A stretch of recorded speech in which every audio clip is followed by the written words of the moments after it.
새벽에 잠을 깨가 공포감이 문을 밀려오는데 그때 많이 울었어요 제가. 그 장애 아닌 장애를 갖고 산다고 생각하면 돼요. 제가 이제 죽는 날까지 평생 엄마를 할 것 같아요. 그렇게 큰 수술은 나쁜지 공포증이 너무 가지고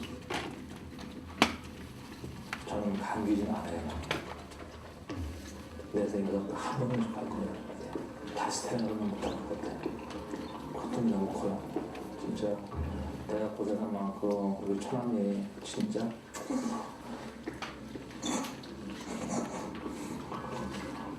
잘 살았으면 좋겠어요.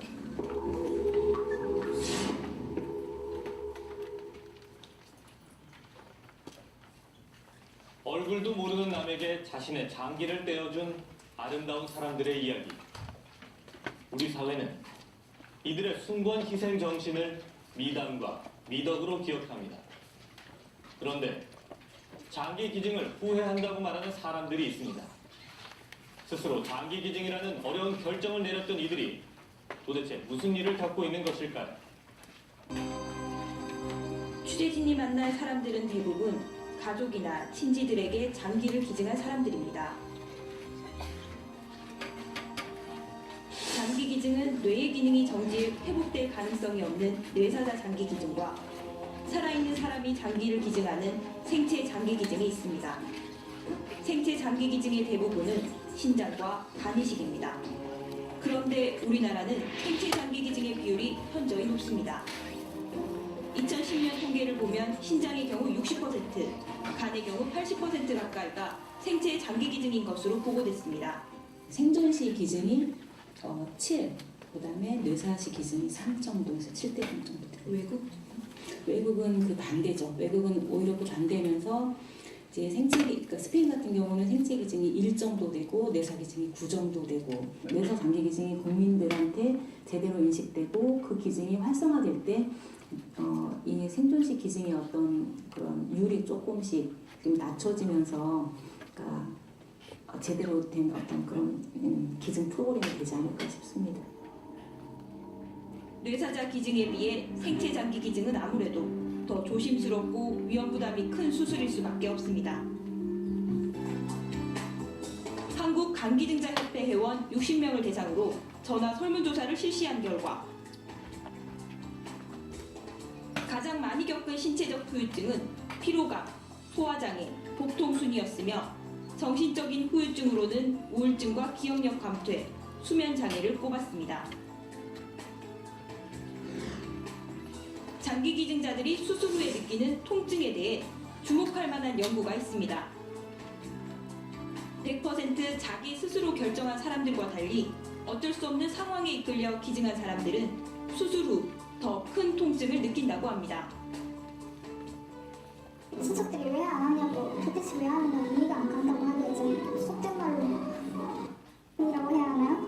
내가 정말 해야 한다는 그런 자발적인 동의가 없으면요 안 하는 게 저는 좋다고 생각을 해요. 하고 나서도 후회되고 막상 현장에서는 이렇게 나랑 혈액형이나 적합성 안 맞았으면 좋겠어 하는 또 그런 이렇게 보이지 않는 기대감들을 기증자분들이 살살살 나타내는 게 있죠. 좀 더 심층적인 상담을 통해서 간식 공여자가 자발형인지 비자발형인지 구분을 70세 할아버지한테 각 20살이 넘은 손자가 장기 기증을 하는 일이 있어요. 기증자가 대략 60년간 앞으로 그 장기 기증을 한 채로 몸의 변화를 갖고 이렇게 살아가야 하는 게 의료진들이 너무 기증자가 갖게 될 신체적 변화, 리스크에 대해서 좀 간과하고 있지 않는가. 생체 식자가 줄어들려면 뇌사자가 나눠지는 방법밖에 없는 거예요. 스페인 같은 경우는 옵트아웃제라 해가지고 나 기증 안 해 이런 말을 하기 전에는 뇌사자가 되면은 이 사람은 기증을 할 권한이 되는 거예요. 장기 이식 분야에서 세계 1위를 자랑하는 대한민국. 그러나 우리는 그 의술만 기억할 뿐 정작 기증자들에 대한 인권에는 눈 감아온 게 아닐까요? 살아있는 기증자들이 겪는 고통과 차별을 줄이기 위해서는 무엇보다 그들에 대한 진지한 고민과 의학적인 조사 연구가 시급합니다. 그렇지 않고서는 그들의 몸에 대한 수술용 메스는 아물지 않는 상처처럼 언제나 아픈 기억으로만 남게 될 것입니다. 그 상처를 감싸주지 못하는 장기이식 세계 1위는 자랑이 아니라 오히려 부끄러움이 될 수도 있습니다. 자, 오늘은 이제 장기이식이라고 하는 주제를 가지고 이야기를 해보겠습니다. 그래서 사람은 누구나 이제 건강하게 이제 오래 살고 싶은 욕망이 있죠. 그 중에는 뭐 일찍 세상을 뜨고 싶거나 뭐 나는 그냥 건강하지 않게 살고 싶다라는 사람도 뭐 있을 수는 있겠지만 대체적으로 다 오래 건강하게 살고 싶은 것이 이제 인간의 욕망이죠. 그래서 이제 우리가 지난 시간에 이제 살 권리, 그다음에 이제 죽을 권리를 얘기했다면 우리가 이제 오늘 얘기해야 될 것은 이제 건강하게 살 권리라고 하는 이제 권리죠. 근데 이제 우리가 지금 앞에서 동영상에서도 봤듯이 내가 건강하게 살고 싶기 때문에 이제 타인의 장기를 이식하는 경우에 이제 타인의 그 장기를 기증하는 타인의 또 권리가 침해될 수 있기 때문에 어떤 조정이 이제 필요하다라고 하는 것이죠.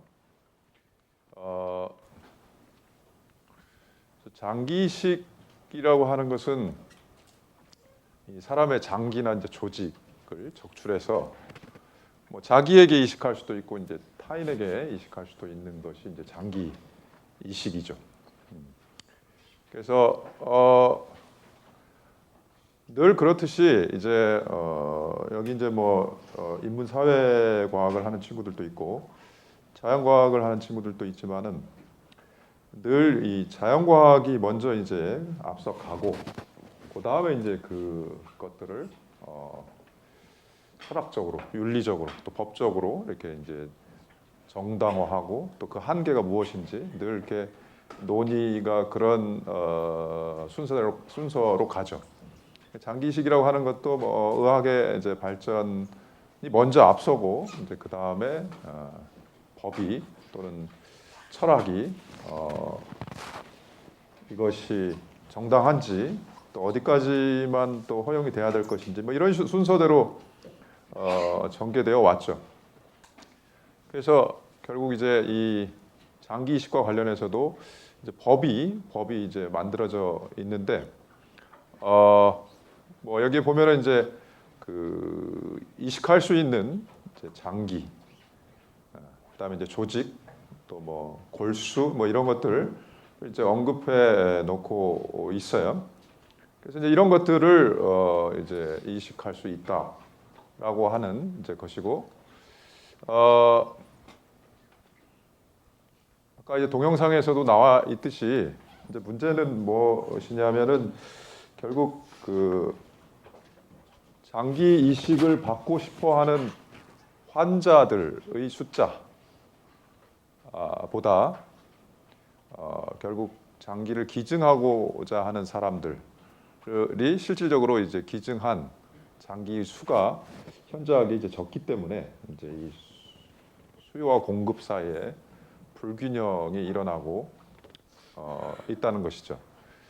그래서 뭐 지금 장기 이식을 대기하고 있는 사람들 숫자가 꾸준히 늘어서 작년 말 기준으로 22,000명이 넘고 있고, 실제로 이제 장기 이식이 이루어지고 있는 것들을 보면은 살아있는 사람의 경우에는 아직 2,000건이 안 되고 있고, 이제 뇌사자의 경우에는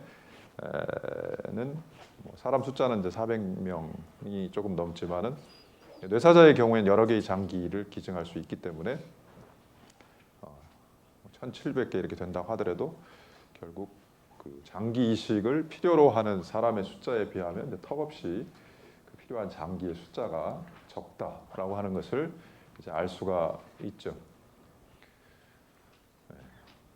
그래서 이런 이제 그 장기 기증 물론 이제 희망자는 이렇게 계속 늘어나는 추세이지만은 아까도 나와 있듯이 이제 장기 기증이라고 하는 것은 결국은 이제 살아있는 사람의 장기의 기증은 사실상 상당히 어렵기 때문에 그리고 제한되어 있기 때문에 어렵죠. 결국 이제 장기 기증 희망자의 경우에도 본인이 이제 사후에 이제 결국은 이제 대부분은 사후에 이제 장기를 기증할 수 있는 상황이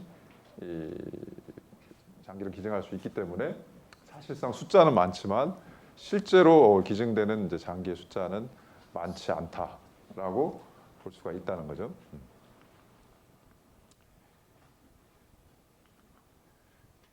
그래서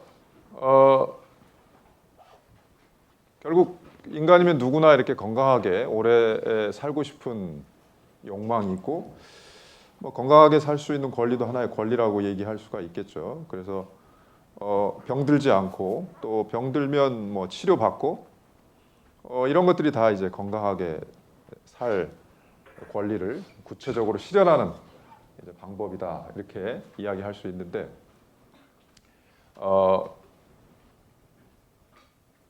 그와 더불어서 결국 그 장기를 이제 이식해야 되는 기증자의 입장으로 돌아가 보면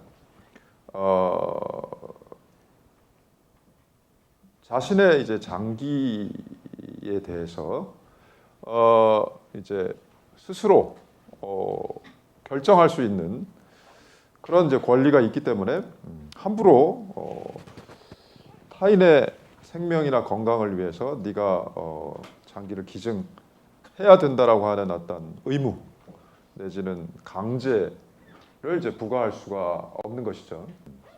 그래서 바로 이제 장기를 제공받고 싶어하는 장기를 이식받고 싶어하는 사람들의 권리와 함께 장기를 기증하는 자의 입장에서 보면 결국 또 다른 그런 인권이 문제가 될 수 있다는 것이죠. 그래서 결국 장기를 기증하는 사람의 입장에서도 역시 자기의 신체에 대해서 스스로 결정할 수 있는 그런 권리가 있다라고 하는 것이죠. 그래서 어찌 보면 이제 생명권 다음으로 중요한 것이 이 사람의 신체의 완전성 내지는 이 건강성이라고 하는 것이 굉장히 중요한 권리죠. 그래서 타인에 의해서 또는 국가에 의해서 자신의 어떤 신체의 일부를 해를 받거나 건강에 어떤 해악을 입지 않을 그런 권리들이 있는 것이죠. 그래서 국가가 뭐 국민의 신체를 대상으로 해서 인체 실험을 한다라든지 신체 일부를 제공하도록 강요한다라든지 그런 일은 뭐 국가가 할 수 없을 뿐만 아니라 타인도 특히 이제 뭐 의사도 본인의 동의 없이는 이 타인의 신체에 대해서 개입할 수 없는, 침해할 수 없는 그런 것이죠. 그래서 굉장히 이제 중요한 권리죠. 그래서 나의 몸에 대해서 타인이 또는 국가가 해악을 끼치지 않도록 요구할 수 있는 그런 권리가 있는 것이죠. 이제 우리는 너무 이제 좁은 그 땅에 살고 있다 보니까 오늘도 지하철에서 이렇게 올라오다 보니까 안암역에서 뭐 사람들이 너무 많아가지고 올라오는데 시간이 엄청 걸리더라고요. 막 부딪히고 막 그러잖아요. 우리는 이제 좀 너무 이렇게 인구 밀도가 높은데 살다 보니까 사람의 몸에 대해서 이렇게 터치하는 거에 대해서 별 이렇게 미안함을 느끼지 않는 경우가 많이 있죠. 그래서 오히려 부딪혔을 때 쳐다보면 왜 쳐다보냐고 이렇게 더 이상하게 생각하는. 근데 원래 타인의 몸에 대해서는 우리가 건드릴 수 없는 거죠. 그죠?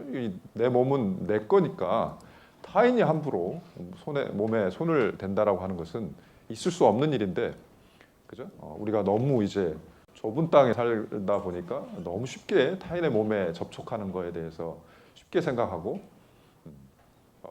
마치 그게 뭐 당연한 것처럼 이렇게 생각하는 경우도 있는데 사실은 몸에 대해서는 스스로 결정할 수 있는 권리가 있다는 것이죠. 그래서 오늘 이 강의에 들어온 사람들부터라도 타인의 몸에 접촉이 이루어졌을 때는 이렇게 미안하다는 말을 할 수 있는 그런 그 문화가 좀 이루어졌으면 좋겠어요. 타인의 몸에 대는 것은 이건 굉장히 큰 신뢰죠. 사실은 신뢰이고 그것이 이제 조금 더 나가면 이제 타인의 몸에 해를 끼친다라든지 손상을 시킨다라든지 이건 다 그 권리에 대한 타인의 권리에 대한 침해이고 그 권리의 그 본질이 무엇이냐? 자기 몸에 대해서 스스로 결정할 수 있는 이 권리가 있다. 그러니까 이제 신체의 외부뿐만 아니라 신체 내부에 있는 장기에 대해서도 스스로 결정할 수 있는 그런 권리가 본인에게만 있다라고 하는 것이죠. 그래서 장기 이식에 있어서 가장 포인트는 결국은 본인의 동의라고 하는 것이 이제 핵심적인 요소다라고 얘기할 수 있을 것 같아요. 어쨌든 본인의 동의가 자발적으로 이루어져야 된다라고 하는 거죠. 자발적으로. 그러니까 뭐 강요에 의한다라든지 무슨 그 기망, 그러니까 속임에 의한다라든지 이런 거에 의해서 자신의 신체를 결정하면 안 되고 자발적으로 본인의 동의에 따라서 자신의 신체에 대해서 결정할 수 있는 그런 권리가 바로 이 신체를 훼손당하지 않을, 그러니까 우리가 다른 말로 이제 불훼손의 권리다라고 이야기하고 있고, 이 장기이식법에서도 결국 가장 중요한 것은 본인의 의사, 자발적 의사라고 하는 것을 가장 강조하고 있다라고 하는 것이죠. 자발적 의사.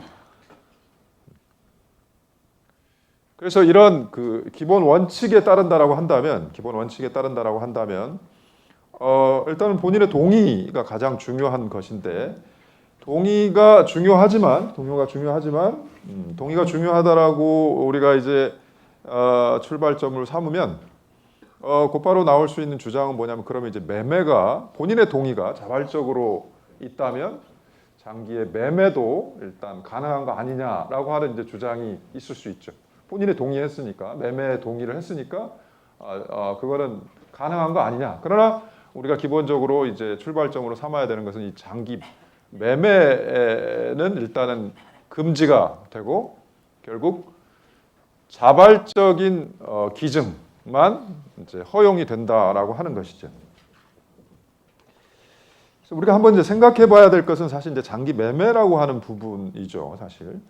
그러니까 기본적인 원칙이 아까도 얘기했던 것처럼 자발적 동의만 있다라고 한다면, 본인이 그 신체의 주인이라고 할 수 있는 본인이 자발적으로 동의했다라고 한다면 장기 이식은 가능한 것이기 때문에, 다만 이제 그 이식에 필요한 장기의 이 이동 과정에 금전이 이제 오고 간다라고 하는 거죠. 금전이 오고 감으로 인해서 이제 이게 매매가 되는 것이죠.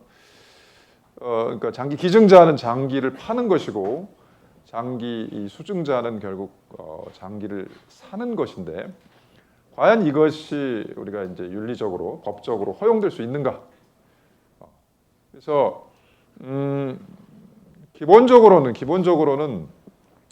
인간의 몸을 사고 파는 행위는 뭐 도덕적으로도 이제 비난이 가능하고, 법적으로도 인간의 존엄에 우리가 이제 비춰 본다면 그건 이제 존엄성을 해치는 것이기 때문에, 인간의 몸을 사고 파는 행위, 인간의 몸에 돈이 이 대가로 오고 가는 행위는 원칙적으로 이제 금지되어야 된다라고 하는 이제 주장도 가능하지만 장기 매매의 경우 이제 어느 정도 인정되어야 되지 않느냐라고 하는 주장하는 쪽의 주장은 뭐냐면, 결국은 수요보다는 공급이 적기 때문에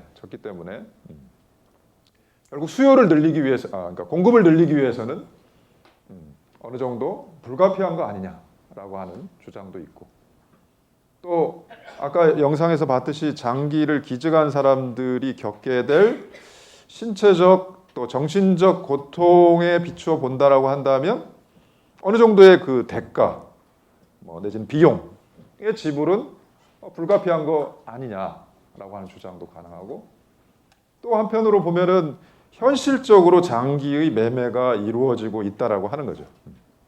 우리 잘 아는 영화 뭐 아저씨 같은 영화를 보면은 물론 이제 그 과정이 좀 또 역시 이제 불법이 개입되긴 하지만 어쨌든 간에 이런 그 현실은 실제로 장기 매매가 이루어지고 있다라는 거죠. 그러니까 이것이 이제 불법화되다 보니까 옛날에 무슨 이제 과외가 금지될 당시에 말하자면은 과외가 금지되면 실제 과외는 이루어지는데 이건 이제 불법이 되면은 일종의 이제 위험 수당의 이제 그 명목으로 이제 이 비용이 증가하게 되죠. 장기 매매를 불법화하면은 이제 비용이 이제 엄청나게 증가하게 된다라고 하는 점도 또 지적이 되고 또 이것이 이제 음성화되어 있기 때문에 실제 시술 자체가 이제 굉장히 이제 비위생적인 상황에서 전혀 이제 그 기증자나 수증자의 건강이 전혀 보호되지 않는 그런 열악한 상황에서 이 장기 이식 수술이 진행이 될 수 있다라고 하는 점. 오히려 장기 매매라고 하는 것이 현실이라면 오히려 드러내놓고 오히려 국가가 적절하게 관리하고 통제하는 것이 더 합리적이다. 뭐 이런 주장들을 통해서 어느 정도의 장기 매매라고 하는 것은 또 불가피한 거 아니냐. 뭐 그런 주장도 있죠. 우리가 나중에 한번 그런 점에 대해서 한번 생각을 해보면 좋을 것 같아요. 미리 한번 여러분들이 장기 매매, 그러니까 과연 전면적으로 금지되어야 하는 것인지, 아니면 어느 정도의 이 요건과 절차를 정해서 진행이 된다라고 한다면 뭐 제한적으로나마 허용이 될 수 있을 것인지 이런 점에 대해서 한번 생각을 해보면 좋을 것 같다는 생각이 드는데 어쨌든 현행법 하에서는 매매는 이제 금지가 되죠. 장기 매매는 금지가 되죠. 그래서 지금 뭐 예를 들면 뭐 성매매가 일단 금지가 되어 있고 장기 매매도 이제 금지가 되어 있죠. 그래서 결국 우리가 이 자본주의 사회에서 어느 것이든 이제 상품으로서 주고 사고 팔 수 있지만 결코 이제 사고 팔 수 없는 어떤 그 대상들이 있다라고 하는 생각에 전제해서 적어도 사람의 성이라든지 이제 사람의 장기라든지 이런 것들은 팔 수 없다, 사고 팔 수 없다라고 하는 것이 이제 현행법의 태도인데 우리가 조금 더 이제 근본적으로 생각을 해볼 필요가 있다라고 하는 것이죠. 성매매는 나중에 이제 우리가 생각해 보도록 하고 오늘은 이제 장기 매매의 경우에 과연 장기라고 하는 것의 이런 판매와 구매가라고 하는 것이 과연 절대적으로 금지되어야 되는가? 되어야 된다라고 한다면 그 이유는 무엇이고 또 허용이 되어야 된다라고 한다면 그 이유는 무엇인가? 그러니까 우리가 결국 이제 이 오늘 주제에 따라 비춰 본다면 결국 누구나 건강하게 이제 오래 살고 싶은 권리가 있기 때문에 그런 권리를 이제 충족시키기 위해서는 전면적으로 이제 금지하게 되면 건강하게 살고 싶은 인간의 보편적 욕구가 충족이 될 수 없기 때문에 이 문제는 우리가 한번 진지하게 이제 고민을 해볼 필요가 있다는 것이죠. 따라서 이제 어쨌든 뭐 핵심은 본인의 자발적 동의가 있으면 가능한 거기 때문에 자발적인 이제 장기 기증은 가능하다. 다만 결국 돈이 오고 가는 매매가 금지되는 것이지 자발적인 이 기증은 그 대가 없이 주는 것이죠. 대가 없이 기증하는 것은 일단 허용이 되고 있고 다만 이제 어느 정도의 이제 제한이 가해지죠. 뭐 나이가 어린 사람이라든지 임신한 여성 등등의 이런 그 어느 정도의 이제 제한이 가해지고 또 장기와 관련해서도 뭐 감염되어 있는 장기의 경우에는 이제 뭐 제한을 가한다라든지 또 사람의 모든 신체를 다 기증하면 결국 이제 죽을 수 있기 때문에 기증할 수 있는 장기의 숫자라든지 그 다음에 이제 뭐 이 관계 그러니까 기증자와 수증자의 기증 받는 사람의 관계에서 어느 정도의 제한을 가한다라든지 뭐 이런 일부의 이제 제한이 있죠. 그러니까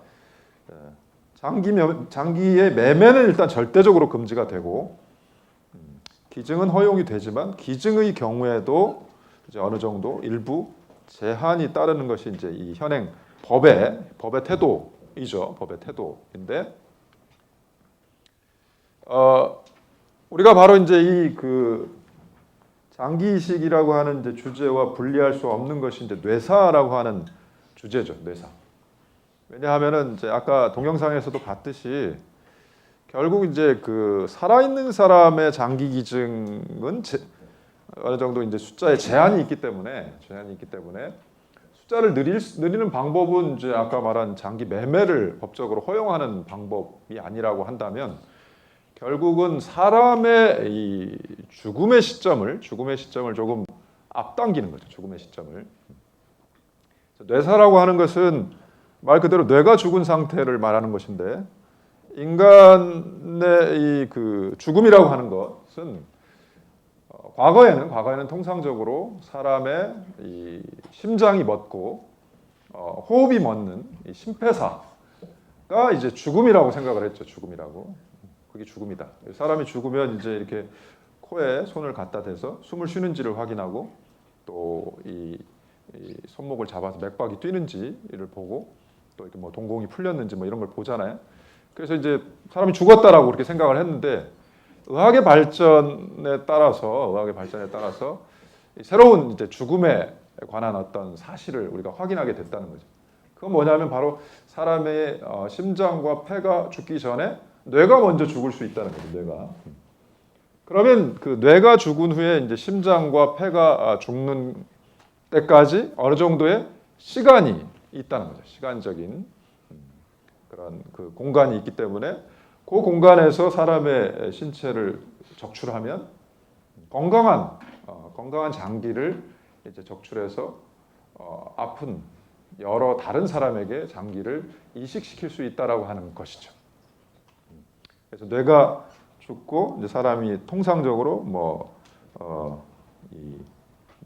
몇 시간에서 며칠까지 이제 살아있는 그 심장이 뛰는 뇌는 죽었지만 심장이 뛰고 심장이 뛴다는 건 피가 흐르고 호흡도 있고 그러니까 살아있다는 거죠. 장기는 살아있다는 거죠. 그 장기를 이제 이식시킬 수 있는 이제 그런 가능성 때문에 뇌사라고 하는 이제 개념을 활용을 해서 사람의 죽음의 시점을 심폐사보다 조금 앞당겨야 된다라고 하는 주장이 생기게 됐던 거죠. 그래서 바로 이제 이것이 이제 법의 그 이제 법제화가 되기 시작하는데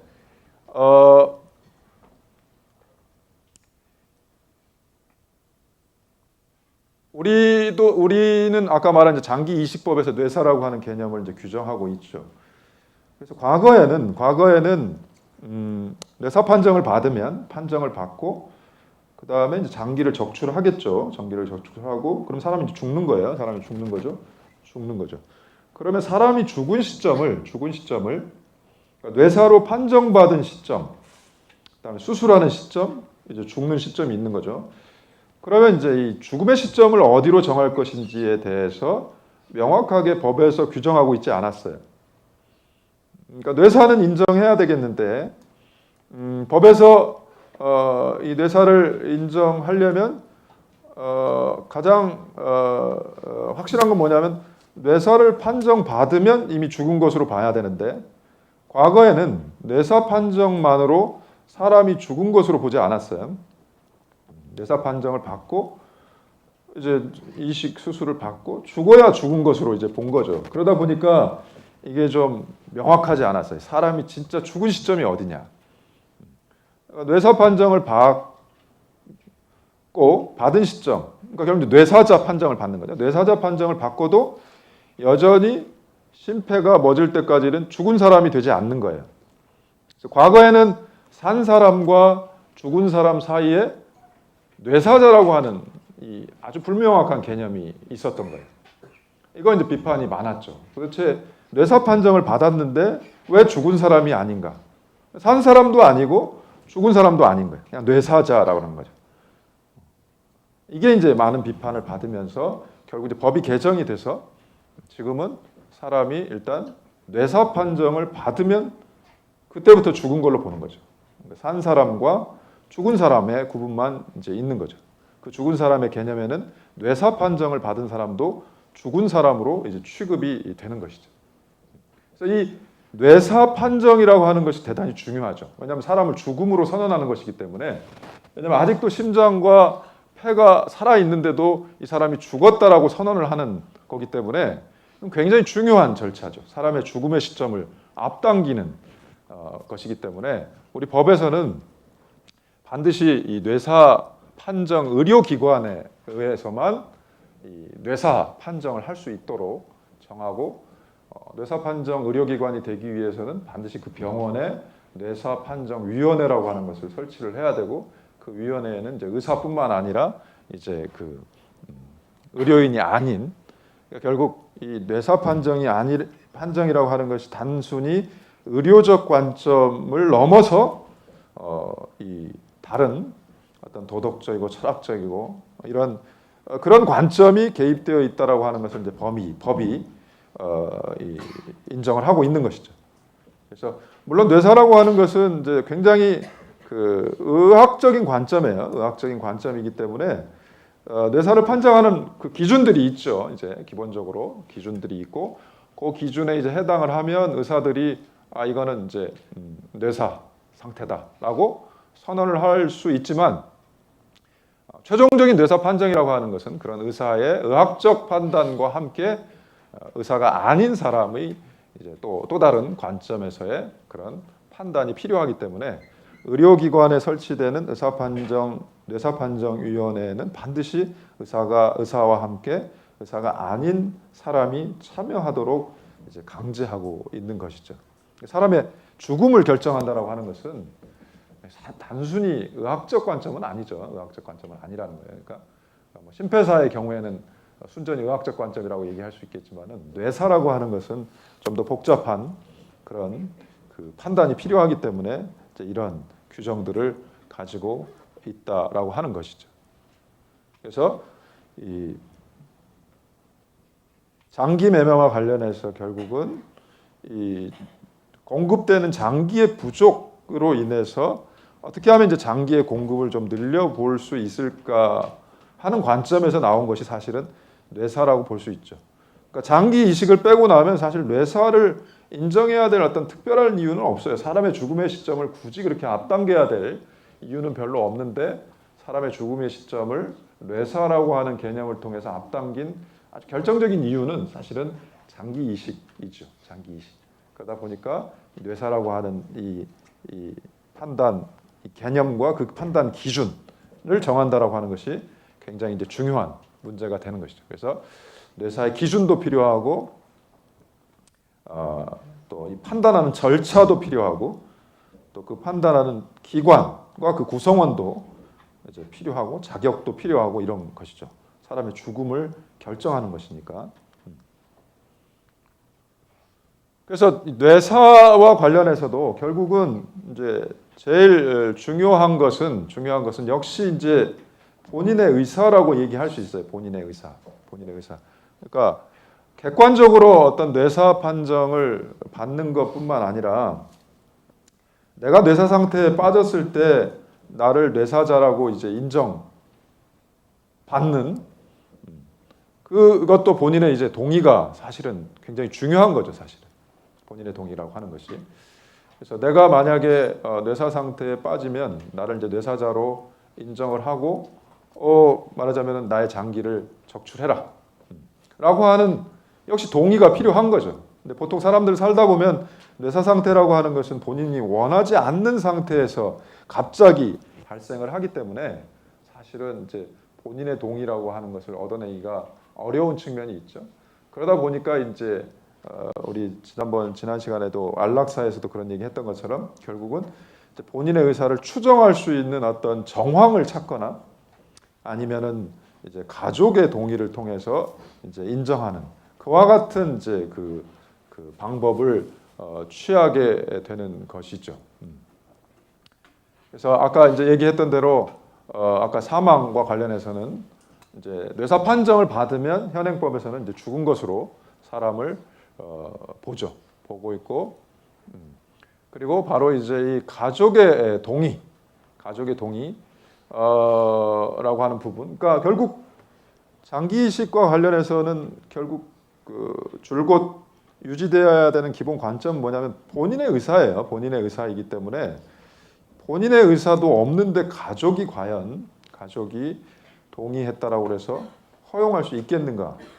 이게 이제 우리가 근본적으로 고민을 해봐야 되는 부분인 것 같고, 반대로 본인은 장기 이식을 하고 싶은데 갑자기 뇌사 상태에 빠져서 가족들이 반대를 한다. 그러니까 본인의 동의는 있는데 가족이 반대한다. 그럼 그 경우에는 어떻게 할 것인가? 그러니까 원래 본인의 의사를 가장 중요해야 된다라고 하는 관점을 유지해 본다면 본인의 동의가 있다면 가족의 동의와는 상관없이 장기 이식을 할 수 있어야 되는데 현행법에서는 이제 이런 이 제한, 일정 정도의 제한을 가하고 있죠. 제한을 가하고 있다라고 하는 거. 그러니까 이 본인의 의사를 가장 중요하게 생각해야 되는 그 관점이 일관되게 이제 유지되고 있지 않은 그런 문제점들이 있다라고 하는 것이죠.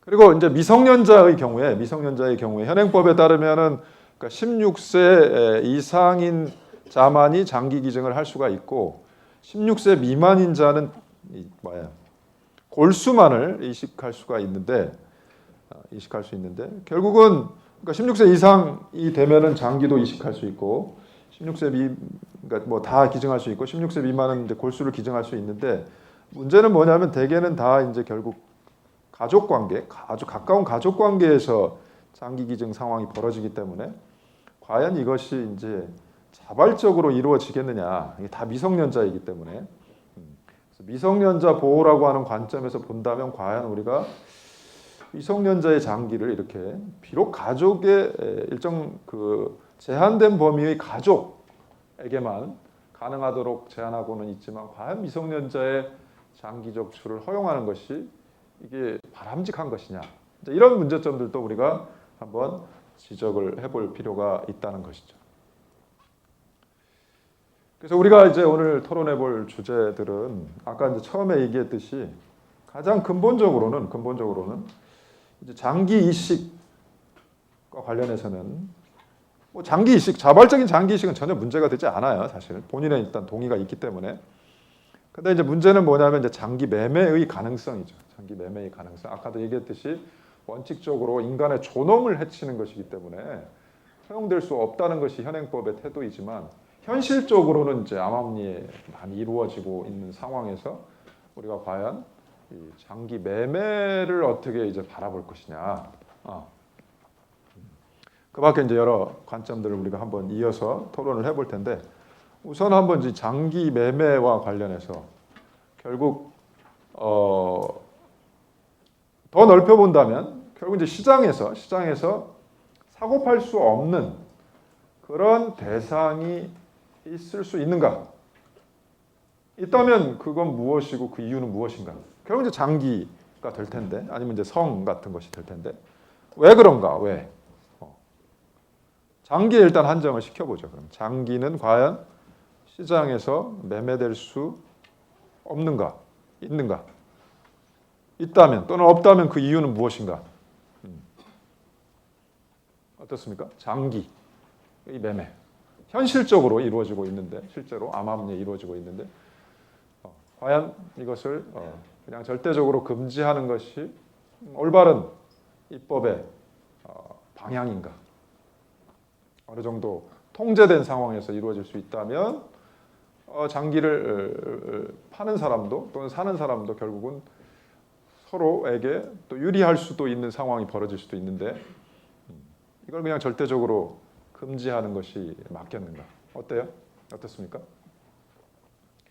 네, 우리 저쪽 그러면 블록부터 한번 해볼까요? 우리 제일 먼저 손든 친구하고 그 다음 친구하고. 네.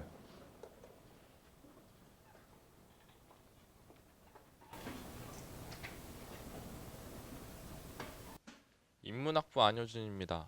네, 저는 장기를 팔 수 있다고 생각합니다. 솔직히 말해서 장기를 판다는 것에 인식이 안 좋은 게 이게 본인의 동의 없이 납치나 막 그런 막 요새 괴담 많이 도는데 그런 상황에서 벌어지는 것 때문에 장기 매매에 대한 인식이 별로 안 좋은 것 같은데 만약 진짜 통제할 수 있는 상황에서 당사자의 동의와 당사자가 만약에 팔아도 그렇게 막 생명에 지장이 없고 뭐 그 정도면은 만약에 안 팔았을 때 돈이 없어서 죽는 것보다는 팔아서 사는 게 더 낫잖아요. 그러니까 장기 매매가 만약에 진짜로 통제될 수 있다면은 충분히 사고 팔 수 있다고 생각합니다. 통제만 될 수 있으면 사고 팔 수 있다. 우리 뒤에 아까 남학생 한번 얘기해 볼까요? 경제학과 이길종입니다. 이미 장기 매매가 암암리에 막 실행되고 있는 상황에서 이것을 금지하는 것은 오히려 그러한 불법적인 행위를 오히려 더 가속할 수 있는 하나의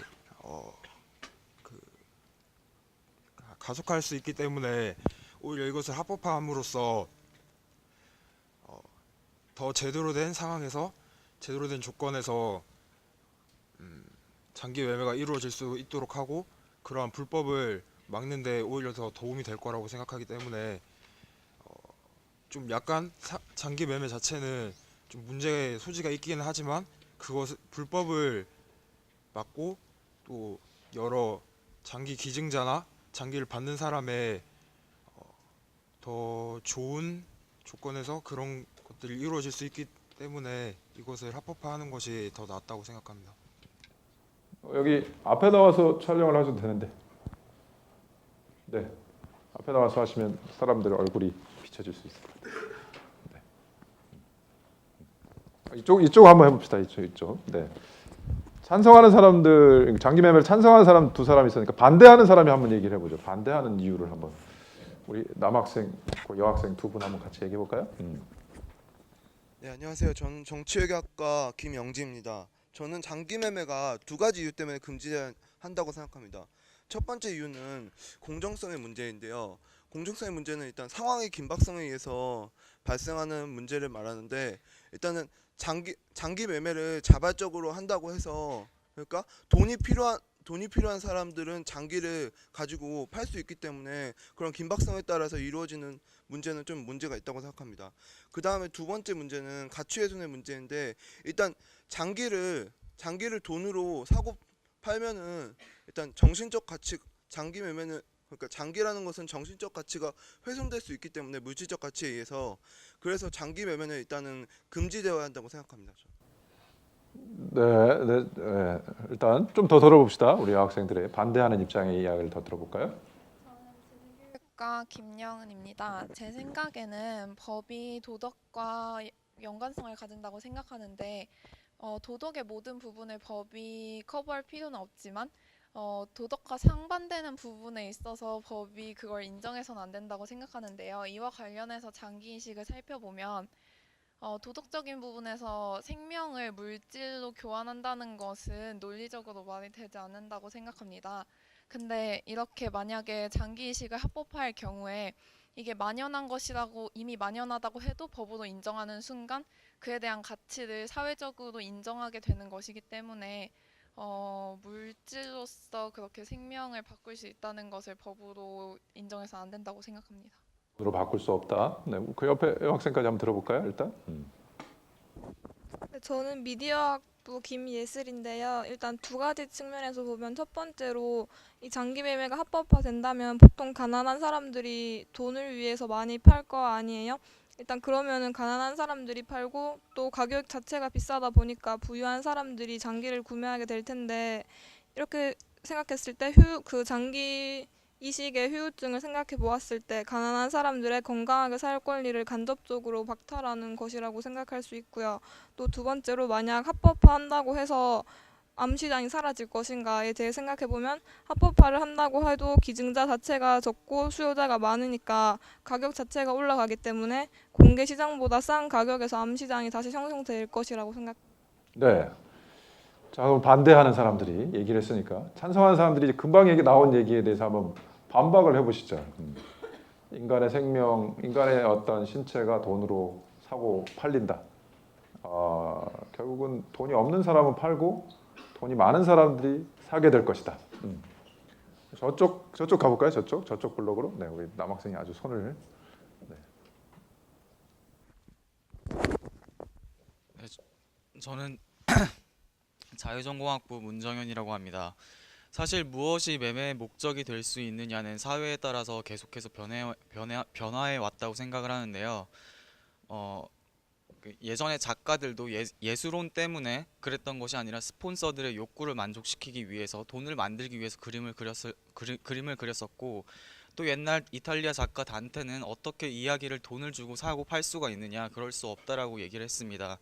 또 한때 어떤 기술자들은 어떻게 인터넷 기술을 사고 팔 수 있느냐, 그것은 모두 공유되어야 한다, 자본의 대상이 될 수 없다라고 보았는데, 무엇을 사고 팔 수 있느냐의 문제는 계속해서 변화할 수밖에, 사회가 변화함에 따라서 계속해서 변화할 수밖에 없는 문제라고 생각을 하고, 장기 또한 일종의 매매의 대상이 될 수 있다라고 생각을 하는 게, 인간의 존엄성을 해치지 않는 그런 선 내에서는 얼마든지 사회가 그것을 필요로 하고 매매를 하고 싶다고 사람들의 욕구가 생긴다면 그것을 충족시켜 줄 만한 그런 여건들이 당연히 마련되어야 된다고 저는 생각을 합니다.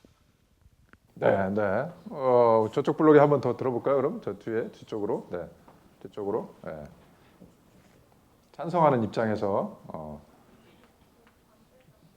그래요? 찬성하는 입장에 일단 얘기해 볼까요? 장기 매매를 찬성하는 입장에서 그 앞에 한번 들어볼까요? 그 앞에. 네.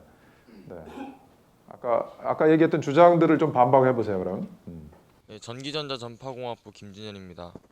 일단 현재 법으로 장기 매매가 금지가 되어 있는데 그것 때문에 도덕적으로나 사회적으로나 조금 인식이 부정적으로 박혀 있다고 생각을 합니다. 만약에 처음부터 법으로 그렇게 정해져 있지 않았다면 아예 처음부터 장기 매매가 합법화가 되었다면은 지금처럼 인식이 나빠졌지는 아마 않았을 거라고 생각을 하고요.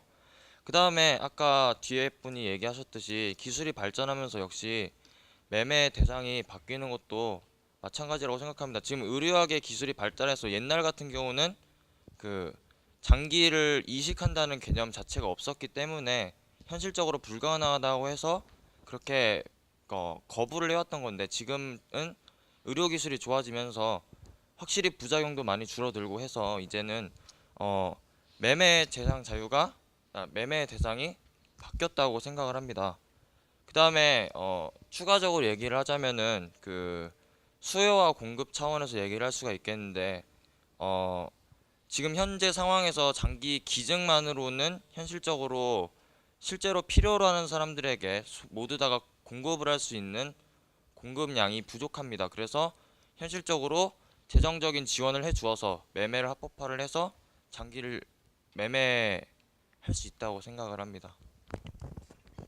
아까 우리 그 여학생이 했던 그 반론, 결국은 파는 사람은 다 가난한 사람이 될 거고 사는 사람은 다 부자들이 될 것이다라고 하는 그 주장은 반박이 불가능한가요? 반박할 수 있나요? 우리 여기 한번 들어봅시다. 그럼. 예, 저 정치외교학과 이종훈이라고 합니다.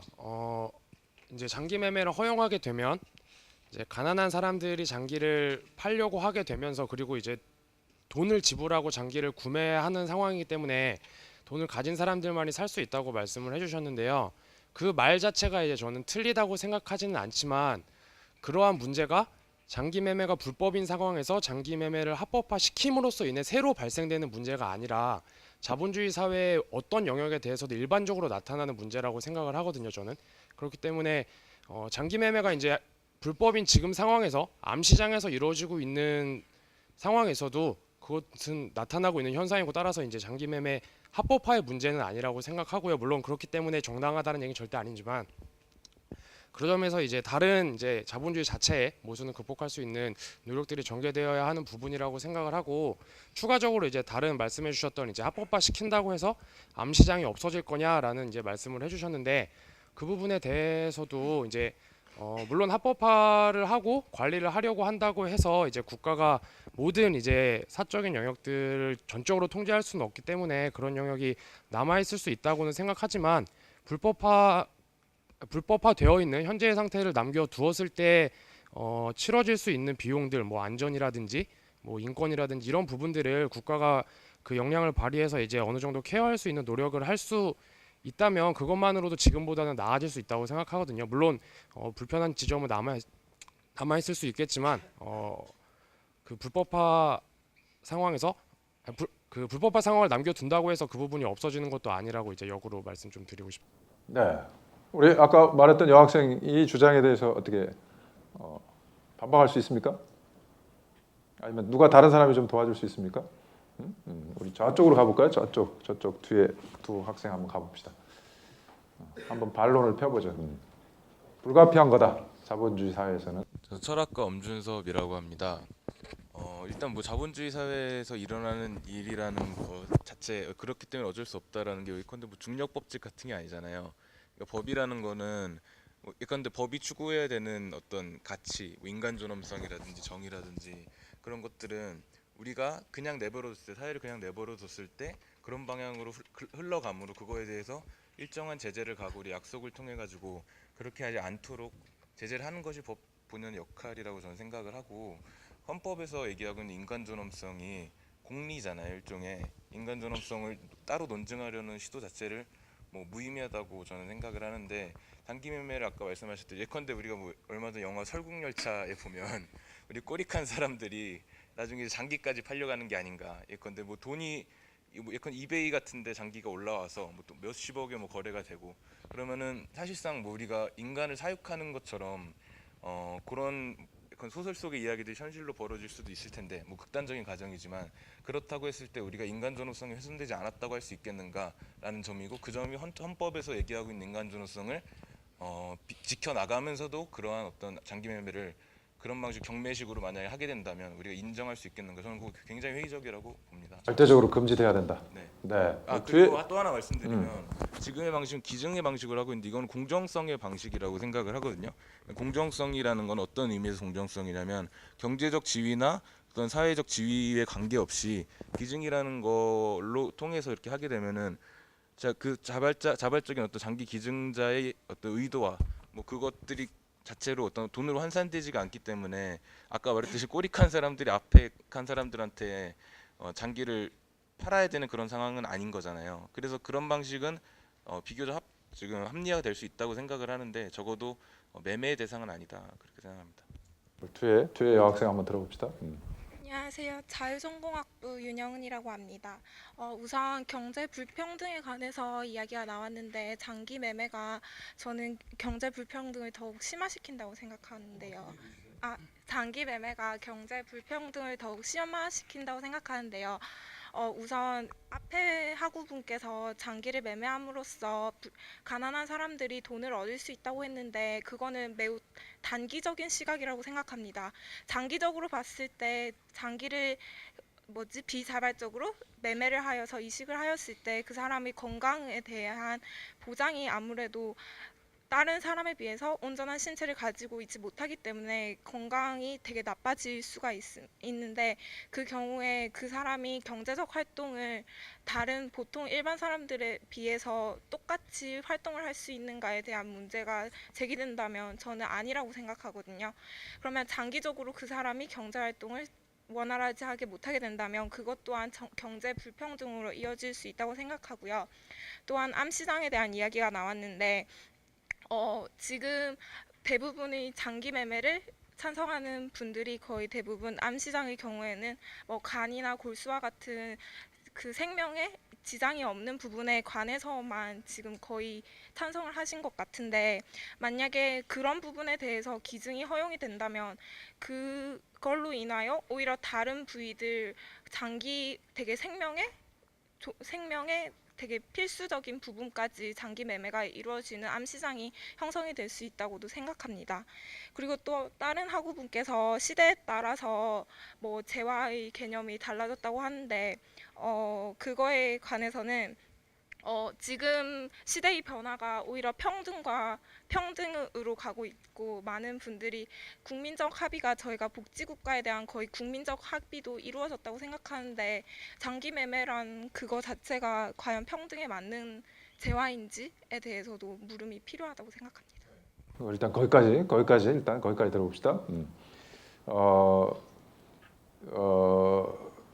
또 반박이 또 가능하겠죠. 또 반박이 가능할 텐데 조금 더 이제 주제를 넓혀서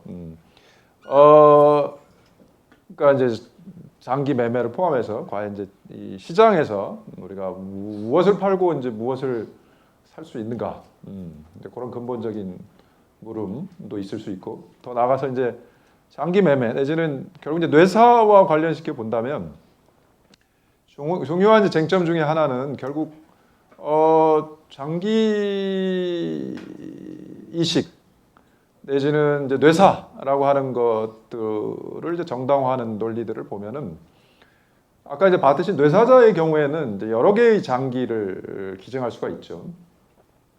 결국 이제 한 사람의 어떤 희생으로 여러 사람이 이제 결국 그 혜택을 받는다.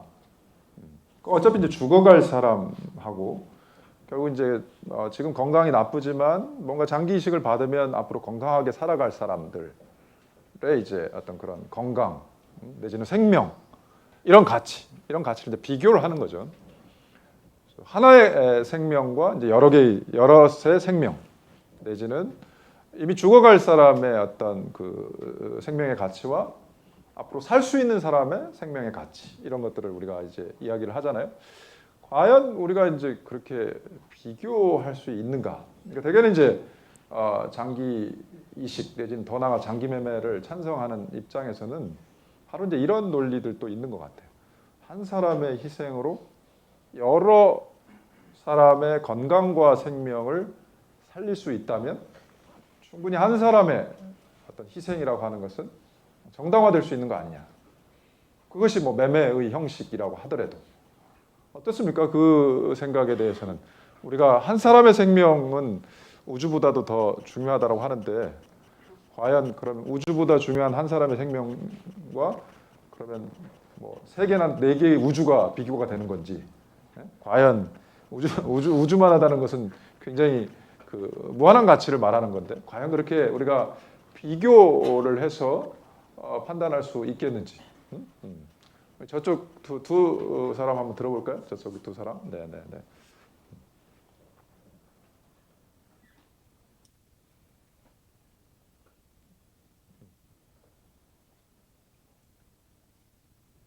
저는 환경생태공학부 신영환이고요. 저는 이 사회에 대해 생각해 봤을 때 우선 이 사회에 되게 많은 문제들이 있잖아요. 이 많은 문제들을 모두 전부 다 이렇게 해결할 수는 없다고 생각합니다. 그렇다면 이제 우리가 취해야 될 방식은 그러니까 되도록이면 많은 사람들이 덜 피해를 보고 이제 가장 많은 사람들이 이제 행복하게 될 수 있는 방향으로 사회가 나아가야 된다고 생각하는데 저기 지금 장기 매매 금지보다 환자의 생명이 더 중요하지 않은가에 대해서 제 생각은 분명히 환자의 생명도 엄청나게 중요하죠. 아까 교수님께서 말씀하신 대로 환자의 한 명의 생명이 우주만큼 중요하다고 생각하는데 이 환자의 생명의 측면에서 볼 때 환자의 생명은 그 엄청나게 많은 사람들은 아니잖아요. 그런데 제가 생각하는 거는 장기 매매를 허용했을 때 그 일어나는 아까 전에 장기 매매를 반대하셨던 분들이 들었던 그 많은 사회적 병폐들이 다시 일어날 거 아니에요.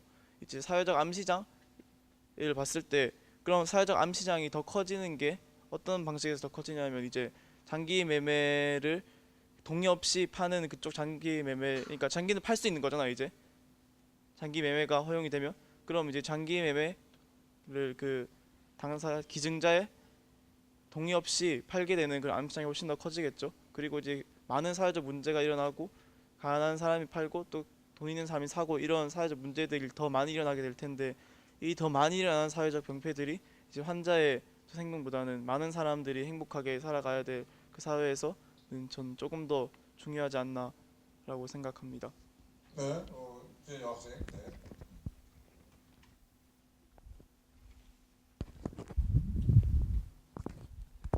국제학부 유채연입니다.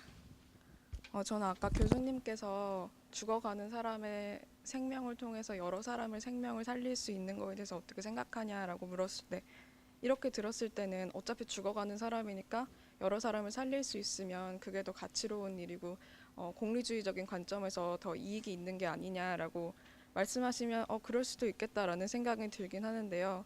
교수님께서 드신 예가 죽어가는 사람이라서 그렇게 드는 거지, 만약에 정말 저한테 너가 죽으면 10명의 사람을 살릴 수 있으니까 너가 지금 죽어야 된다라고 하면은 그건 또 얘기가 달라지거든요.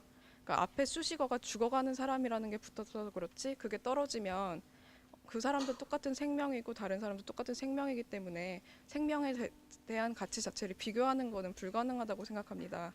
그래서 이러한 죽어가는 사람이든 살아가는 사람이든 장기 이식에 있어서는 이식을 해야 되냐 말아야 되냐는 가치에 대한 거기 때문에 제 생각에는 정부가 중간에서 매개를 해주는 게 중요하다고 생각합니다. 어떤 자발적인 의사냐 자발적인 의사가 아니냐, 그리고 뭐 주변 사람들이 권유를 했냐 아니냐, 이런 것들은 다 사회적인 그런 암묵적인 압력도 받아서 결정이 되는 거라고 생각하기 때문에 정부가 중간에 매개로자로 나서서 그 자발적인 의사냐 아니냐의 그런 문제를 두지 말고 좀 더 장기 이식이 매끄럽게 이루어질 수 있도록 제도적인 것들을 정비를 해나가고, 지금 현재 장애가 되고 있는 불필요한 제도들을 정비해가지고 좀 더 매끄럽게 이루어질 수 있도록 하는 것이 필요하지 않나, 그렇게 생각합니다.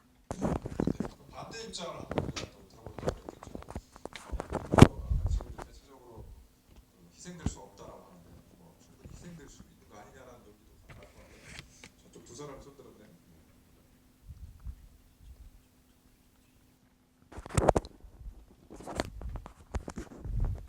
네, 안녕하세요. 건축학과 이상근이라고 합니다. 저는 이 생명을 수학적으로 이렇게 비율로 계산할 수 있는 문제가 아니라 생명을 방금 교수님이 말씀하셨듯이 하나의 우주만큼 귀하다 이렇게 볼 수 있다는 이유가 사람이 인권을 가지고 의지를 가지고 있기 때문에 그렇게 할 수 있다고 생각을 하거든요.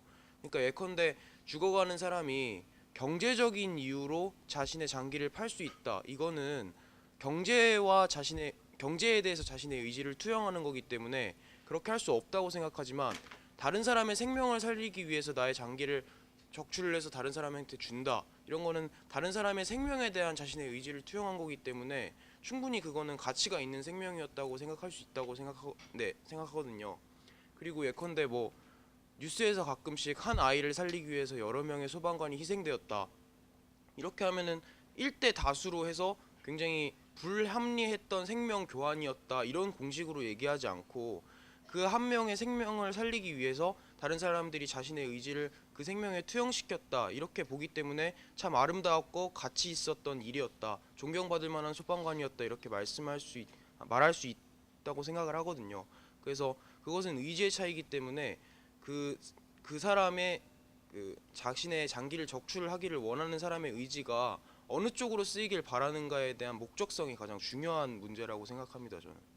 그럼 본인의 동의가 있어야 되겠죠. 그러니까 우리가 말하고자 하는 것은 본인의 동의가 없이도 한 사람의 희생으로 여러 사람의 생명을 살리는 그런 권리가 정당화될 수 있는, 본인의 동의가 없이 그냥 일반 판단, 그런 거죠. 일단 조금 다른 것 같은데 그 옆에 들어볼까요? 저는 이제 경제적 가치랑 그런 가치로서의 생명이랑 경제적 가치로서의 생명이랑 그렇게 구분이 명확하게 하는 게 조금 저는 이상하다고 생각하는 게, 솔직히 경제적으로 저희가 그 매매를 한다고 하는 것도 어떻게 보면 다른 생명을 유지하려고, 가족들의 생명을 유지하려고 그렇게 매매를 하는 건데, 경제적 가치가 생명의 가치로 연관될 수도 있고, 그렇게 막 딱 구분지어서 하는 것도 좀 이상한 것 같고, 그래도 굳이 정말 하나의 생명을 우주로 볼 것이냐 막 그런데 비춰져서 해석을 해보면 솔직히 한 명의 생명은 우주라고 하셨고, 우주는 무한하니까 무한한 생명 하나랑 무한한 생명 4개랑 비교하면 그냥 무한 대 무한이니까 둘의 가치는 똑같겠죠. 그러니까 솔직히 가치론적인 관점에서만 보자면 그 장기 매매라는 건 그냥 한 사람이 한 사람에게 주는 것과 같이 1대1적 그런 걸로 해석할 수 있고요. 경제적으로 보면 이제 정말 사람의 인구 명수로 보면 한 명이 4명한테 주는 거면 정말 경제적으로서는 가치가 효용적이라고 할 수 있죠.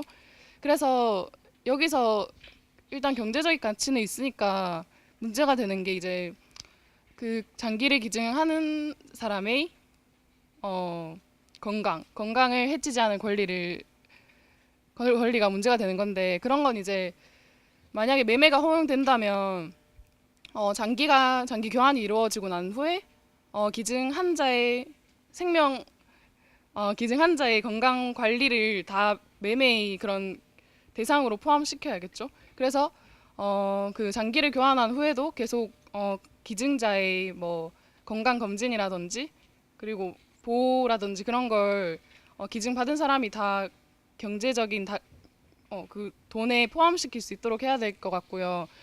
또 자발적이냐 비자발적이냐 그것도 문제가 되는데, 이제 그걸 해결하기 위해서는 무조건 과학적인 사실을 의사가 과학적인 팩트를 이렇게 너는 장기 적출에 적당한 유전자를 가지고 있다, 이렇게 무조건 과학적인 사실을 말해줄 것이 아니라 의사랑 이제 그 장기 기증자랑 암묵적으로 이제 비밀로 그런 게 이루어질 수 있어야 될 것 같아요. 이제 얘가 진짜 동의하는지 안 동의하는지 그런 거를 의사가 듣고, 그거를 이제 얘는 장기 이식을 원하지 않아서 장기 이식을 못할 것 같다 이렇게 말하지 않고, 만약에 걔가 진짜 장기 이식을 원하지 않는다면 얘는 장기 적출에 적합하지 않다고 그렇게 돌려서 말할 수 있는 그런 게 허락된다면 장기 매매도 어느 정도 가능할 것이라고 봅니다.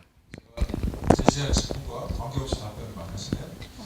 제가 던진 질문 이해하셨죠? 네, 아까 이제 대부분의 사람들은 이제 여러 사람을 위해서 한 사람의 생명이라도 희생할 수 없다는 게 뭐 그런 논리가 있다면 충분히 있을 수 있거든요. 우리 사회에서는 한 명의 희생으로 여러 명의 생명을 구할 수 있다. 그런 주장은 생각을 가지신 분은 없나 보죠. 여기 지금 자기가 될지 모르니까 자기가 될지 모르니까. 근데 우리 사회에 그런 게 뭐 기본적으로 그런 가치들이 많이 있는데, 특히 이제 어떤 공동체적인 그런 관점에서 한 개인의 어떤 희생을 통해서 여러 사람 내지는 공동체가 살 수 있다면 뭐 한 사람의 어떤 자유나 권리는 조금 희생해도 되는 거 아니냐, 이런 논리가 역시 주장이 되고 있는데, 우리 수업에 들어온 사람들 중에는 그렇게 많지는 않은 것 같아요. 그런 주장을 하자면 역시 그래도 아무래도 한 사람의 생명도 더 소중하다. 우리가 마지막으로 결국 그 아까 이제 얘기했던 이제 뇌사와 관련해서 이미 이제 법은 그렇게 이제 제정이 되어 있죠. 법은 제정이 되어 있는데, 과연 이제 사람의 생명을 죽음의 시점을 그렇게 당겨서, 결국 이제 두 번째 질문하고도 연결이 되는 건데, 결국 왜 죽음의 시점을 당겼냐를 생각해 보면 바로 이유는 간단하거든요. 그러니까 장기 이식을 위한 것이고, 그건 결국 여러 사람의 건강과 생명을 살릴 수 있기 때문에 사람의 생명을 죽음을 조금 앞당겨도 괜찮다는 논리거든요. 여러분이 다 그렇게 아까 두 번째 질문에 대해서 그렇게 특별히 반론이 없다면 여러분들은 뇌사의 개념을 다 반대하는 겁니까? 뇌사라는 개념을 특별히 인정해야 될 이유가 없거든요. 여러 사람의 생명을 살리기 위해서 한 사람이 희생돼야 된다. 나는 그런 기본 전제가 없다면 사람의 죽음의 시점을 굳이 당겨야 될 필요는 없거든요. 여러분들은 다 현행법에 반대하는 그런 세력인데 어떻게 생각합니까? 여러분 여기 아까 얘기했으니까 누가 한번 얘기 한번 해볼까요? 뇌사 개념을 다 반대하는 겁니까? 그럼 굳이 사람의 죽음의 시점을 왜 당기냐? 그냥 이전처럼 그냥 사람의 죽음은 호흡과 이 맥박이 멎었을 때 죽은 거고 해야지. 굳이 우리가 뇌사라는 개념 뭐로 들여왔느냐? 예전으로 돌아가자. 기존법은 폐지하자. 우리 여기 한번 들어볼까요?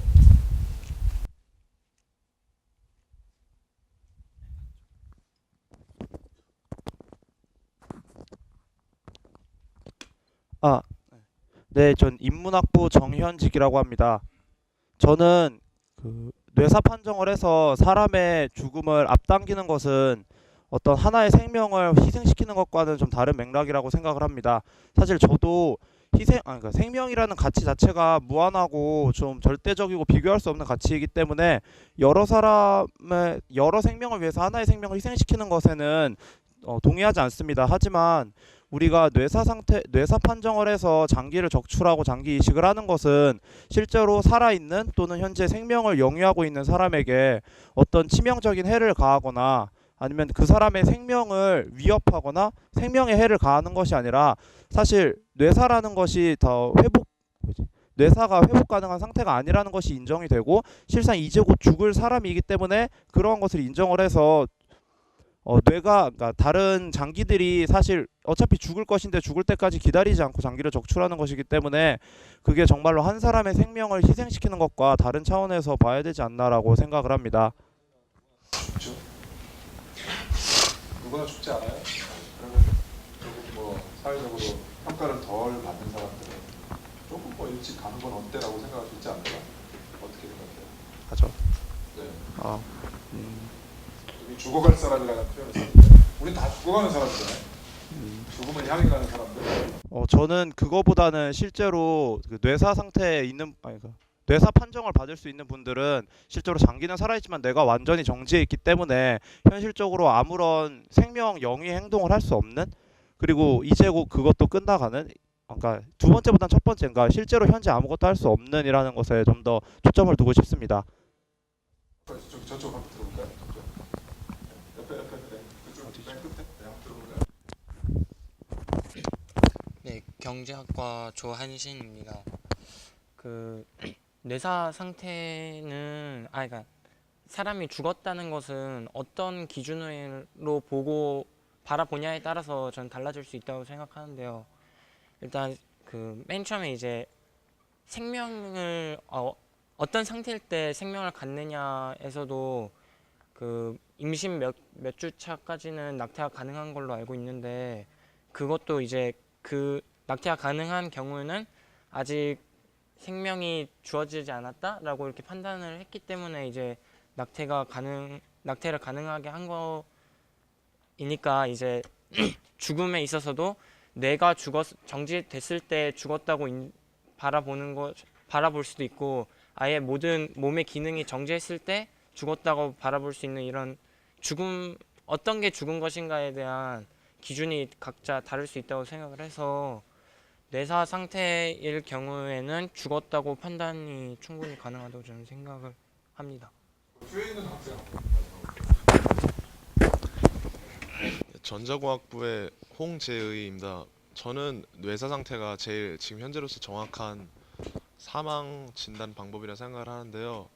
삶과 죽음이라는 게 정확하게 어떤 순간에 이 사람이 살아있고 어떤 순간에 이 사람이 죽어있다고 판단하는 것 자체가 좀 많이 애매한 표현인데, 제가 생각해 그거는 그 당시에 의학 기술이나 그런 것에 따라 매번 달라질 수 있다고 생각합니다. 근데 현재 상황에서 심장이 멈추고 그다음에 호흡이 중단되었다고 해서 사람이 죽었다고 판단하기에는 무리가 있는 것이, 현재 흉부외과 시술하거나 그럴 때는 인위적으로 잠시 심장 박동을 멈추게 하고 그 사이에 심장을 절개해서 뭐 인공 판막을 집어넣는다든지 그런 식으로 수술을 하기도 하고, 호흡이 멎은 사람도 호흡이 멈춘 지 몇 분이 지났는데도 제가 전에 한 17분인가 그 정도까지도 호흡이 멈췄었는데 다시 살아날 수 있다 이런 얘기를 들었었는데, 그런 식으로 현재 심장을 인위적으로 멈출 수도 있고 호흡이 멈추더라도 다시 살아날 수 있는 기술이 있는데, 단순히 그렇다고만 해서 더 이상 아무 짓도 안 하고 이 사람 이제 죽었다 이렇게 판단하는 것은 무리가 있기 때문에 가장 정확하게 현재 기술로는 더 이상 살려낼 수 없는 뇌사 상태가